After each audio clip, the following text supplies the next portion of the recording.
You are listening to Middle East Monitor Conversations, bringing you lively discussions with prominent voices from the region and beyond, as we delve deeper into issues shaping the Middle East and North Africa, from politics, the culture, and the arts. Hello and welcome to another conversation with the Middle East Monitor. My name is Nasim Ahmed and I will be your host. Today we are asking, is Lebanon a failed state? To discuss this question and to get an update on the latest situation in Lebanon, I am joined by Mohammed Kozbar. Lebanese National Kozbar is the Deputy Secretary General of the Muslim Council of Britain and the Chairman of Finsbury Park Mosque, one of the most prominent Islamic centres in the UK. And he's also a member of the National Council of the MCB. Kozbar is also a member of the Islington Faiths Forum, representing the Muslim community in North London, as well as being a regular IB Times UK and Middle East Eye columnist.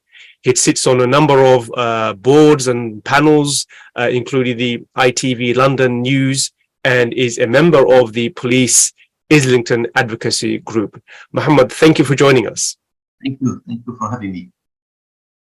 It's great. So let's get straight into the main question. A failed state is a state that has lost its ability to govern its population. It is a state that can no longer perform its basic security functions and provide basic services to its population. Is that a definition that can be applied to Lebanon? Well, Lebanon is going through very difficult and challenging time these days.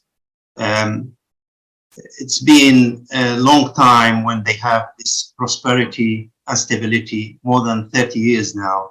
And now they are going really through a very difficult time. Since the revolution in 2019, when it's happened, things getting from bad to worse in Lebanon, unfortunately, because, you know, the situation is changed. We have the exclusion of the port and so on.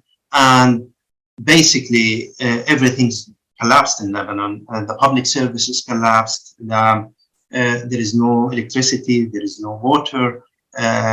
People cannot afford to go to hospitals. The health sector, the education sector has been collapsed in Lebanon because of that. I'm not here putting blame on the revolution. I'm putting blame on the corrupt and incompetent rulers who rule Lebanon, who control everything in Lebanon. They use that to put Lebanon in this situation, unfortunately. And I can say, frankly, that Lebanon is on the brink of a failed state. On the brink, yes. And you mentioned corruption. You mentioned failed state as well. But to get an idea of how dysfunctional Lebanon has become, it is split into two time zones in a row over daylight saving. How did we reach a point where the country cannot even agree on the time? This is a funny and embarrassing thing for not just only for the Lebanese government, but as well for the Lebanese people, actually, to have two local times split between the Lebanese, sometimes in the same street, even in the airport and in the shops. And you know, it's really, it's never happened, by the way, in a country. So this is a unique thing for about Lebanon.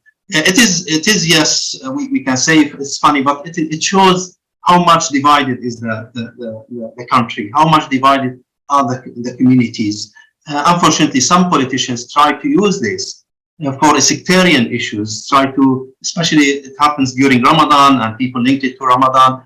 And some politicians like Jubran Basil and others who really inflame the situation because of that. This shows you how much we are close to the situation when the civil war started in 1975 in Lebanon. So we hope that this never happened. Lebanese people still remember these very difficult days when hundreds of thousands of people being killed and the country is destroyed. And we don't want to get to get back to this era.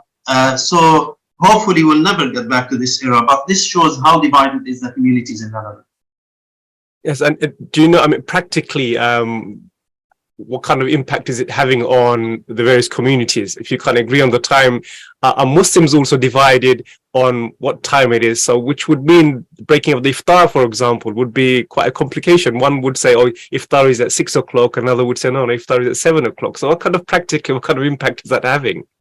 Well, in terms of iftar, because we all have iftar on when the sunset. So the problem is that it's being used as sectarian tools, actually, from some politicians, and this really very dangerous. They didn't recognize how dangerous this is, and how much problems might cause the country. It's being sorted now. The time is 1 now. Again, it's summer time. But again, this shows how much division we have in Lebanon, and that's really make a lot of Lebanese concerned that if a small issue like this about time we are divided in that way, what about bigger issues? when it comes to bigger issues, how much? And the issue is very big, and the crisis in Lebanon is greater than its inability to agree on the time. The World Bank, for example, has classified the Lebanese crisis as one of the 10 worst economic crises globally since the 19th century, and possibly as one of the top 3. So price of everything is going through the roof. So tell us how this has impacted on various sectors of Lebanese society, including the rich and the middle class and the poor. So how has it impacted those various sectors of society? Well, according to the World Bank, it is one of the most severe economic collapse seen internationally since the 1850s. So it's a huge crisis, almost affect every Lebanese.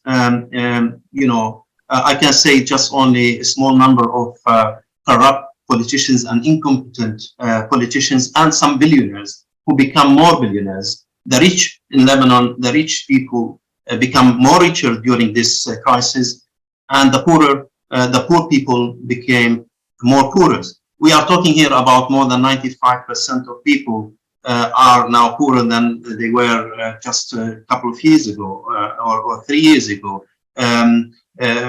Rich people, they almost about 5% of the population, they become more richer because they have the influence and they have the ability to survive in these circumstances.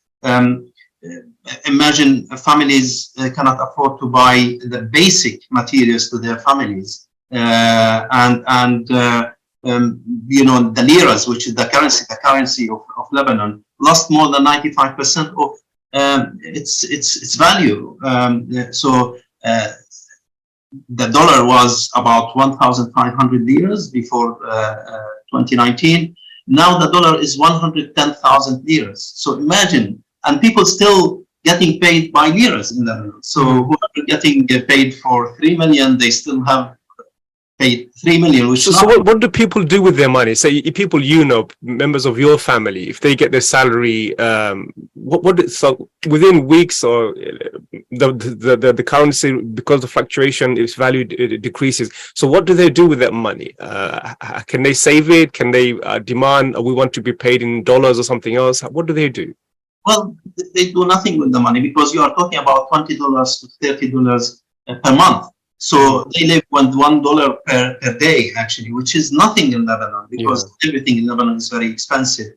They used to have this amount of money used to be value about $700, $800, which is fine for people in Lebanon to live with. But now imagine people live with $30 or $20. So people are suffering because of that. They are in desperate situation for help. The only relief probably that many families in Lebanon, they have family members abroad, whether it is in Gulf or in Gulf countries or in Europe or in the United States, who send financial support to their families to sustain the situation and live with it. But this is, we can't say this is a strategy or this is something which will sort out the problems in Lebanon. This is something which is now helping Lebanese people for a while. But after that, God knows what would happen if the situation is still as it is at the moment. Yeah, in terms of the impact, let's sticking to that for now. You mentioned, families from abroad helping the Lebanese. We know Lebanon has one of the highest percentage of its population working abroad. So are more and more Lebanese thinking of leaving the country? Because as you mentioned, at the moment, there's only the rich class and the poor class, and the middle class, who are essential to any country's sustainability, is no longer there. So are more and more middle class people thinking, this is not for me, I'm going to go wherever I can? Is that the kind of story you're hearing from your people in Lebanon? Well, there's no middle class people in Lebanon, either rich or poor. The middle class people, as you said, mainly they left the country. I know from my family members, actually, many of my family members, my cousins, my niece, my nephews, they left the country. They left either to Gulf countries. Some of them came here to the UK. Some of them went to United States. And it's difficult to leave, by the way. It's not easy, but they are doing everything to leave, actually. And these people who grow up in Lebanon, studied in Lebanon, they are the ones who will build the future for Lebanon. Now they are desperate to leave, and they might never come back to Lebanon. That's the problem. And then the society in Lebanon will be without all these people who might help building or rebuilding Lebanon in the near future or in the future. So we lost really a treasure of people from all sectors in Lebanon leaving to different countries because of this situation, and no one blamed them. No one blamed them because they lost everything. They lost their savings in the banks. The banks doesn't give people their savings. They lost them.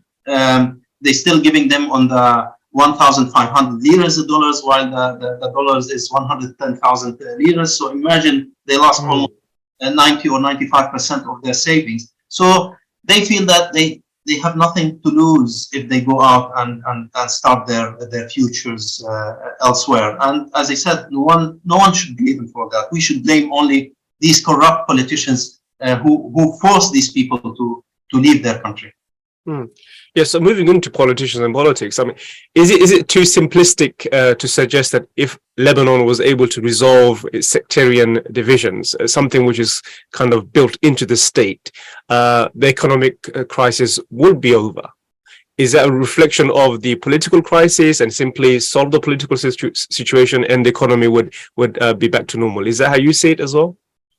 Well, I don't think the economic crisis is the only crisis we have in Lebanon. We have many crises, unfortunately, in Lebanon. One of them is the most effective one, which affect people, is the economic crisis. But we have no president in Lebanon for months now, and these corrupt politicians, they know that without having a president, which is the first step to put Lebanon on track again, and still they are divided between themselves because each one of them they want to bring their own the president which they can benefit from. So therefore we don't have the government is not functioning properly. So what happened? There was an election last year, 2022. So what's the situation now? I know Hezbollah lost its majority. So what is the current political situation in Lebanon? So no one having a majority in Lebanon. As I said, the parliament is divided between many parties. Before we used to have 8th of March front and 14th of March front after the assassination of Rafiq Hariri, the former prime minister.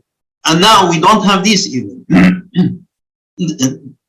Politicians are very divided between themselves, and therefore they cannot agree on something. Actually, even small things, as we said at the time, they cannot agree on it. So, so the situation now is we don't have a president.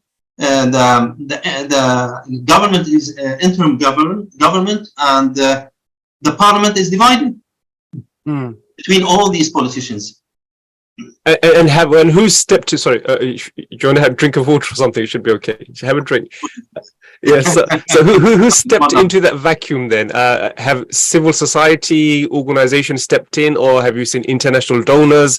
Have Western governments have stepped in to fill that vacuum and provide some kind of stability? Because as we know, Lebanon is a very important country for one of Western allies in the region, Israel. So that if that country falls then it's not very good news, not just for Israel, but for the region as a whole. So who stepped into that vacuum? No one. The vacuum's still there. No one stepped into the vacuum. I mean, some countries try to interfere and get involved to sort out the problem in Lebanon, because, as you said, they have their own interests in the region, and Lebanon is in the core of that. So, but nothing happened. As I said, the Lebanese people, not the Lebanese people, the politicians, the corrupt politicians, each one of them, they don't care about what's going on in the country and what's happened to this country, and they don't even see the Lebanese people going through all these difficulties and challenges. They only look after their own interests, and therefore all these approach or all these tries by these countries failed. And therefore we still haven't got a president, and we still, the country, the government doesn't function properly, and therefore I don't think there will be light in the tunnel soon in Lebanon, unless we get rid of these politicians and remove them from power.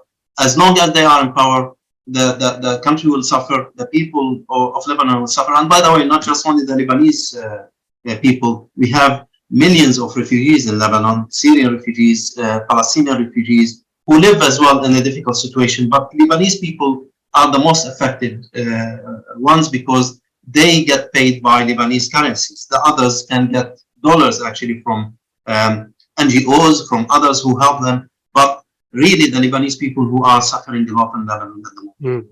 And what one can imagine in a situation like this, where there is a crisis, where there is a power vacuum, groups and organizations, sections of society that are well connected to other states in the region would become stronger. So I'm thinking Hezbollah, for example, connected to Iran.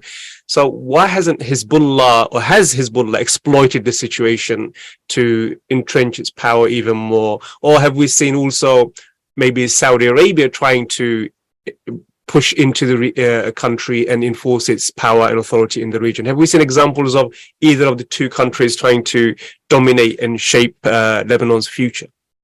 Well, the situation in Lebanon has two elements, one internal element and one external element. Internal element is between the parties in Lebanon, whether they are political parties or other parties, which they are fighting with each other for their own interests. And Hezbollah is one of these parties who's trying to, gain more power. He already controlled, Hezbollah already controlled the country in all level, actually, economically, security, political. So but it doesn't mean that they can do everything they want, because as we can see from the experience with the president, they couldn't even get the president they want to get it till now. We don't know what will happen in the near future. I think they will get eventually who they want to get, but it is not easy. So this internal situation between these parties make things worse and make things really more difficult to the Lebanese people, because in the end of the day, these political parties control the country, whether it is on the parliament or outside the parliament. That's one element. The other element is the external element. And this, by the way, these parties, they belong to a region power. Like, for example, Hezbollah is belong to Iran, and other parties like some parties who oppose Hezbollah, they are more close to Saudi Arabia, for example, and so on. The external element is what's going on in the borders of Lebanon, whether it is in the Syrian borders or in the Israeli borders, because we have two main regional powers in Syria and in Israel, and Lebanon become a letterbox for all these regional countries. When they want to send messages to each other, they send it through Lebanon. And unfortunately, that's the situation in Lebanon. Lebanon is a puppet now, which anyone or any countries outside can play with it, and that's a huge problems for Lebanese, because any situation in Lebanon, they go out to see how they can sort it out. They can't sort it out between themselves. They can't solve their own problems, so they have to rely on regional and probably international countries like the United States, France, and others to sort out their problem. And therefore, nothing is being sorted, because unless the Lebanese people get together and try to sort out their own problems, no one will help them to sort their problems, because everyone else is busy in different things. They have their own challenges, whether it's Saudi Arabia and Iran, and Lebanon, no priorities is anymore for them, and therefore they stop even their financial support to Lebanon. At least the Gulf countries, mainly Saudi Arabia. Iran still gives Hezbollah, but it doesn't give the Lebanese government, and therefore we will go on with this situation for a while, unfortunately.